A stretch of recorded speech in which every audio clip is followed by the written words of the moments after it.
আসসালামু আলাইকুম সুপ্রিয় শিক্ষার্থী বন্ধুরা, আশা করি আমরা সকলে ভালো রয়েছি। আবারও স্বাগতম ম্যাথ অ্যান্ড সায়েন্স অনলাইন ইউনিভার্সিটিতে।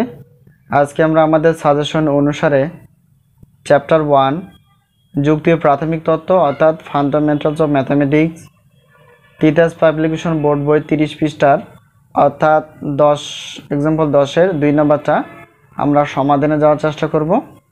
তো এই প্রশ্নটা ছিল আমাদের সাজেশন অনুসারে। তো এই হলো বিষয়। প্রিয় শিক্ষার্থী বন্ধুরা, এর আগে একটা প্রশ্ন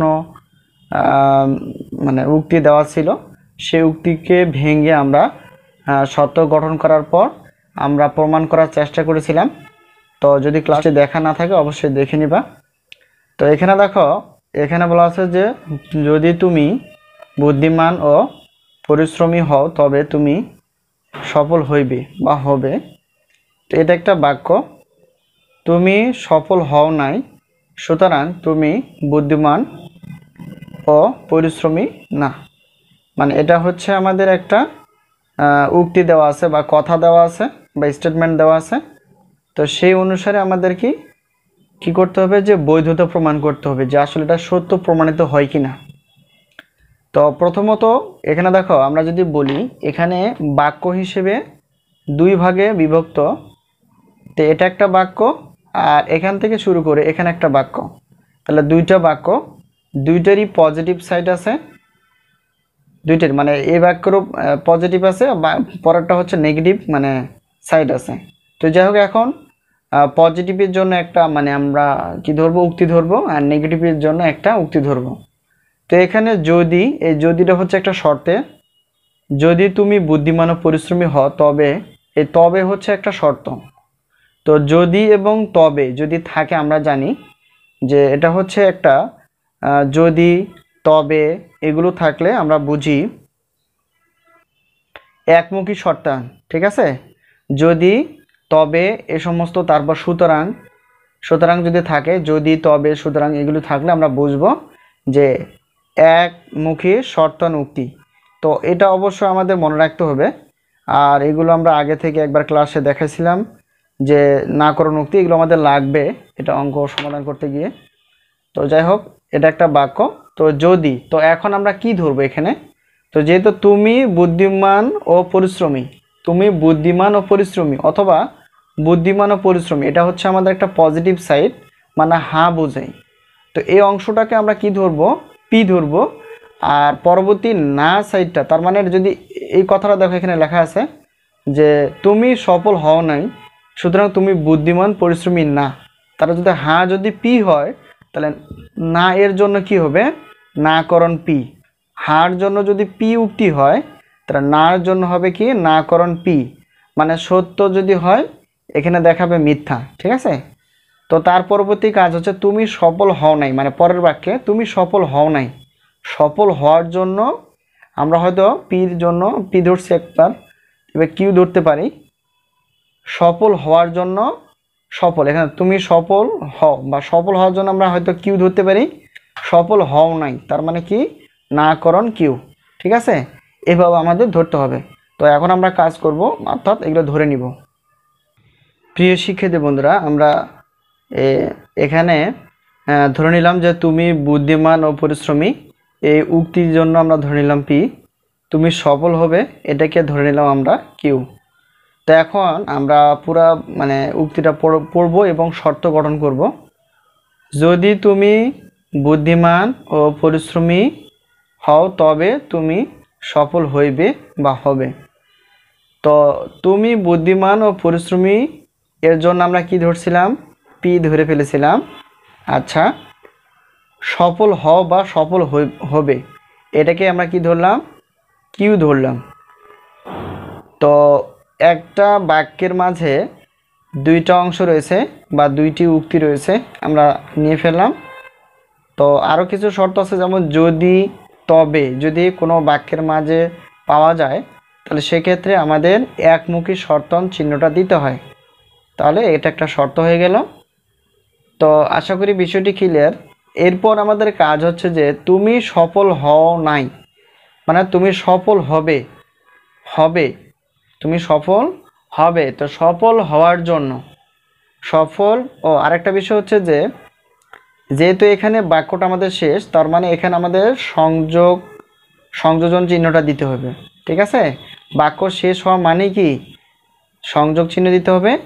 আর যেহেতু এই বাক্যটার সঙ্গে এই বাক্যটা রিলেটেড, তো এই জন্য সংযোগ না হলে মানে বিয়োজন দিতে হবে। তো যাই হোক, তুমি সফল হও নাই, তো সফলের জন্য আমরা কি ধরেছিলাম? সফলের জন্য ধরেছিলাম আমরা হচ্ছে কেউ, কিন্তু সফল তো হও নাই মানে নেগেটিভ, অর্থাৎ নাকরণ, এই যে চিহ্ন।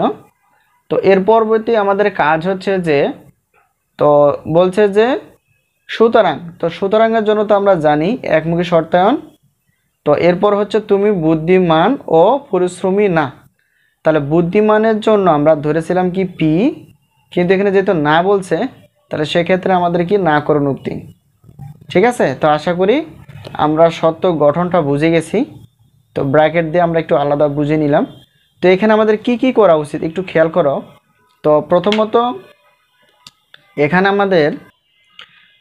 দেখো এখানে যেহেতু একমুখী, অর্থাৎ এখানে দেখো এই অংশটুকু, তো এখন আমাদের কাজ হচ্ছে যে যেহেতু আমরা সত্যটা গঠন করে ফেলেছি, তাহলে আমাদের কাজ হচ্ছে যে ধাপে ধাপে আমাদের বের করে আনা।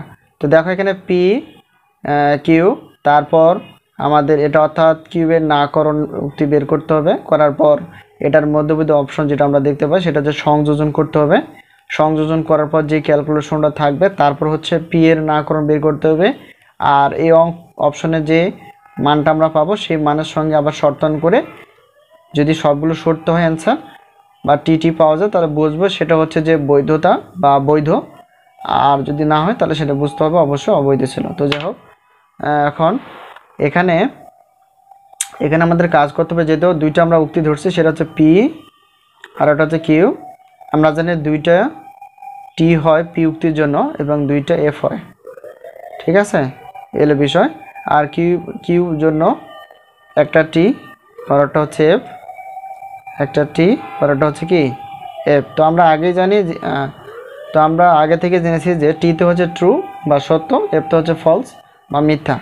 তো এখন পরবর্তী কাজ হচ্ছে পি এই অপশনটা বের করা। তো আমরা এই কাজটাই করব।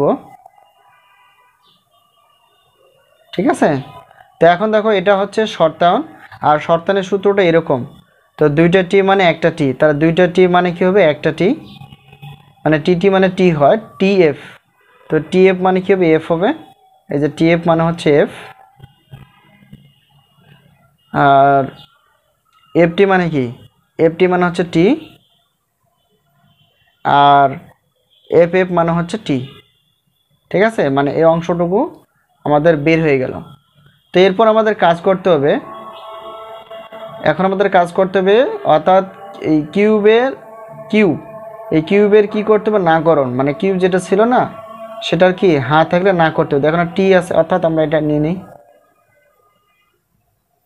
এখন দেখো টি, তার মানে টি থাকলে এফ হবে, এফ থাকলে কি হবে? টি হবে। টি থাকলে এফ হবে, মানে উল্টাটা হবে আর কি। আর এফ থাকলে কি হবে? টি হবে। অর্থাৎ T F, F T, T F, F T, মানে বিপরীতটা হবে। তো একটু মিলাই নিবা, নাহলে ভুল হয়ে যায় পুরোটাই। তো এরপর আমাদের কাজ হচ্ছে যে যেহেতু আমরা এটা বের করলাম, তার মধ্যবর্তী অপশনটা আমাদের কি করতে হবে? নির্ণয় করতে হবে। সেই কাজটা আমরা করব। প্রিয় শিক্ষার্থী বন্ধুরা একটু খেয়াল করো, যেহেতু আমাদের এটা কাজ করতে হবে, আর এটার মধ্যবর্তী অপশন অর্থাৎ পি একমুখী শর্তায়ন কিউ, এটা আমরা বের করে ফেলেছি, মানে এই অংশটা। আর তার হচ্ছে নাকরণ কিউ, অর্থাৎ নাকরণ কিউ মানে এটা এবং এটার ক্যালকুলেশন করে এখানে আমাদের নিয়ে আসতে হবে। তো আমরা জানি যেহেতু এখানে মধ্যবর্তী অপশনে কি আছে? সংযোজন উক্তি, অর্থাৎ সংযোজন উক্তির জন্য আমাদের এই সত্যটা লাগবে। আমরা জানি দুইটা টি মানে হচ্ছে একটা টি। তো এখানে আচ্ছা যাই হোক, আমরা সিরিয়াল করে নিব এই অনুসারে। তাহলে এখানে কত? টি এফ, আগে টি, অর্থাৎ দেখুন টি এফ মানে হচ্ছে এফ, টি এফ মানে হচ্ছে এফ। আরেকটা হচ্ছে যে প্রিয় শিক্ষার্থী বন্ধুরা দেখো এখানে, অর্থাৎ যেহেতু এটা সংযোজন উক্তি, তাহলে টি এবং এফ মিলে হয় এফ, তাহলে এফ এবং টি মিলে, অর্থাৎ এফ এবং টি মিলে এফ হয়, অর্থাৎ এফ টি এফ লিখবো আমরা। এরপর আমাদের কাজ হচ্ছে টি এফ মিলে কি হয়? অর্থাৎ টি এফ মিলে হচ্ছে এফ, তো টি এফ মিলে হচ্ছে এফ। তো দুইটা টি মানে কি, অর্থাৎ এখানে দুইটা টি মানে দুইটাই টি মানে দুইটাই টি মানে হচ্ছে টি মানে শর্ত হয়। তো এলো বিষয়। এখন ধাপে ধাপে পরবর্তী কাজটা করতে হবে। তো এখন আমাদের এই অংশটা বের করতে হবে, অর্থাৎ এখানে দেখো পি এর নাকরণ উক্তি। তো পি কোনটা ছিল, এই অংশটা। তো এই অংশটা যা ছিল তার বিপরীত হবে। তো টি থাকলে এফ হবে, টি আছে এফ হবে, এফ আছে টি হবে, মানে বিপরীত। এফ আছে কি হবে, টি হবে। ঠিক আছে, আশা করি বিষয়টি ক্লিয়ার। তো এরপর এটাই হচ্ছে মেন। তো এগুলো যদি সঠিক হয় তাহলে এখানে কিন্তু সঠিক বের হবে, আর এগুলো যদি ভুল হয় তাহলে এখানে কিন্তু ভুল হবে। ঠিক আছে, তো এখন আমাদের কাজ হচ্ছে যে আমরা যে কাজগুলো করলাম এখন এই অংশটুকুর কাজ করতে হবে। এই অংশটুকুর মানে ক্যালকুলেশন আমরা কিন্তু করে ফেলেছি। ঠিক আছে, কোথা থেকে, এই যে এখান থেকে এই অংশটুকুর কাজ আমরা এখানে করছি। আর আরেকটা বিষয় হচ্ছে যে এই যে পি এর নাকরণ অর্থাৎ এই অংশটুকু বের করে ফেলেছি। তাহলে এখানে যে ক্যালকুলেশন, তো দুইটার ক্যালকুলেশনেই হবে হচ্ছে এই অংশটুকু। তার মানে এটা এবং পরেরটার মধ্যবর্তী অপশনটা কী দেওয়া আছে, শর্তায়ন। তো শর্তায়ন শর্তগুলো ব্যবহার করে আমাদের ক্যালকুলেশন করতে হবে। আমরা জানি শর্তায়নে দুইটা এফ হলে কি হয়, তো শর্তায়নে দুইটা এফ মানে হচ্ছে টি হয়। ঠিক আছে, আবার দুইটা এফ মানে আবার তো টি। তারপর শর্তায়নে এফ এবং টি হলে কি হয়, এফ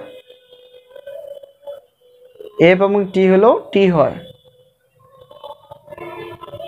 ঠিক আছে, তো দুইটা টি মানে কি হয়, তো দুইটা টি মানে হচ্ছে টি হয়। তো এই হলো বিষয়। দেখো, তো সবগুলো শর্ত গঠন করার পর এখানে যে সবগুলো কিন্তু টি এসেছে মানে সব সত্য।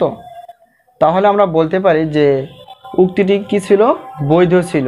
মানে আমরা লিখতে পারি বৈধ, বৈধ ছিল, একটু সাজিয়ে লিখবা, বৈধ ছিল। আশা করি বিষয়টি ক্লিয়ার। তো আজকে এই পর্যন্তই, আবারও দেখা হবে পরবর্তী পর্বে। তো সেই পর্যন্ত ভালো থেকো, আল্লাহ হাফেজ।